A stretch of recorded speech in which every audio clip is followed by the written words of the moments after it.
I found something that I think is really pretty neat, actually kind of amazing, while I was decluttering the attic.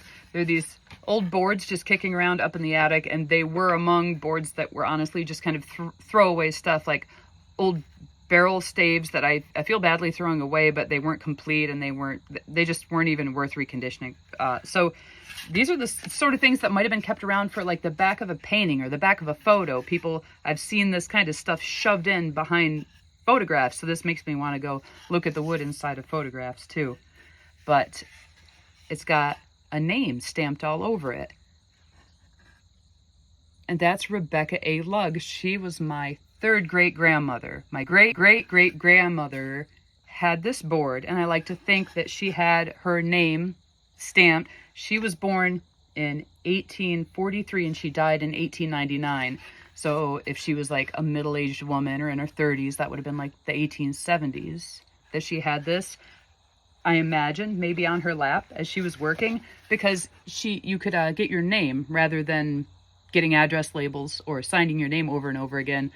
There are lots of different ways that people had their calling card. Traveling salesmen would often go around and try to sell people things. So this might have been, everyone in the town who could afford it and wanted a little stamper could stamp their correspondence with their name. And this is just the perfect size for a little lap board. So perhaps she used it to write her notes as just like a hard surface if she were sitting by a fire or just doing something in her lap.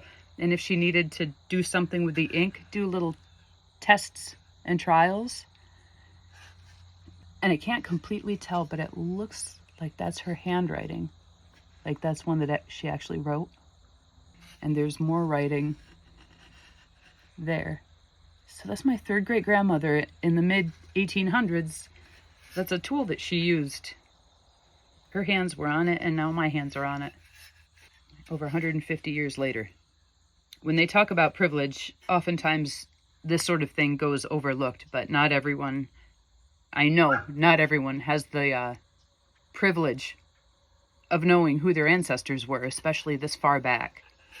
And to have something that you know was theirs, that they had their hands on, that they used, that's just incredible.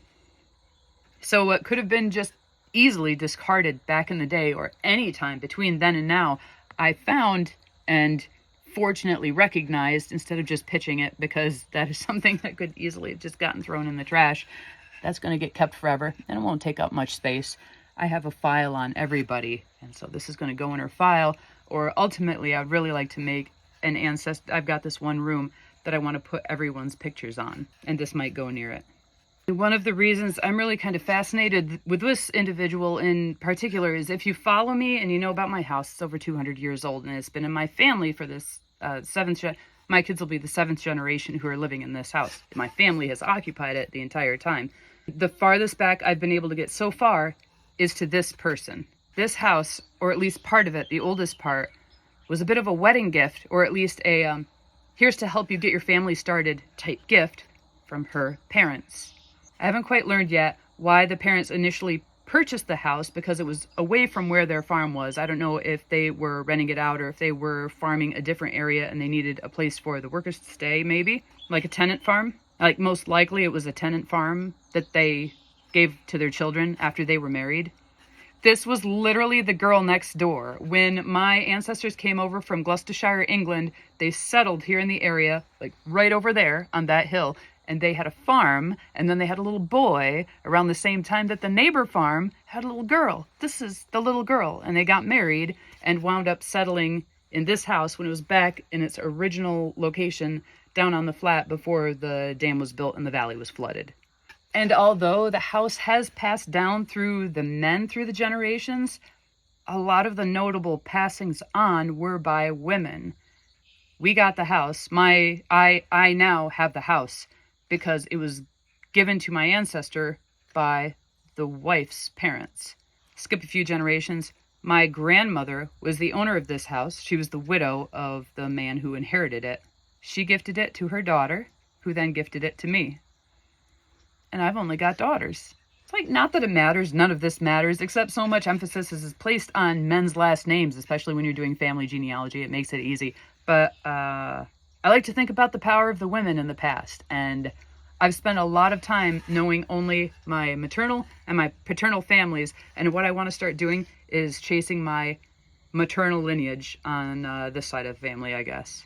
The ladies. What the ladies have done, because we got some interesting ladies in the family. This other piece that I found isn't, like, you know, quite as beloved to me, but is still a cool old piece of wood that has writing on it. And it looks like someone, you know, may have been building onto the house and using it as notes. If you've ever done that, if you've ever been, like, framing out a room or something like that, you got a pencil and you can't find paper, you just write it down on whatever you got available. It's almost as though that's what somebody did here. And I can't make out what it says. Cases? Loose?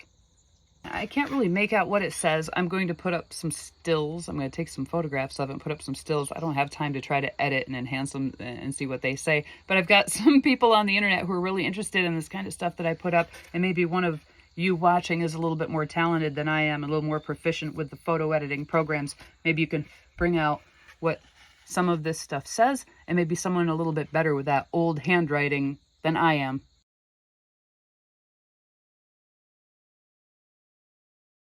can make out what it says. So happy with a couple of scraps of wood that someone just didn't throw away over 100 years ago. Unreal, right? Right? That's unreal.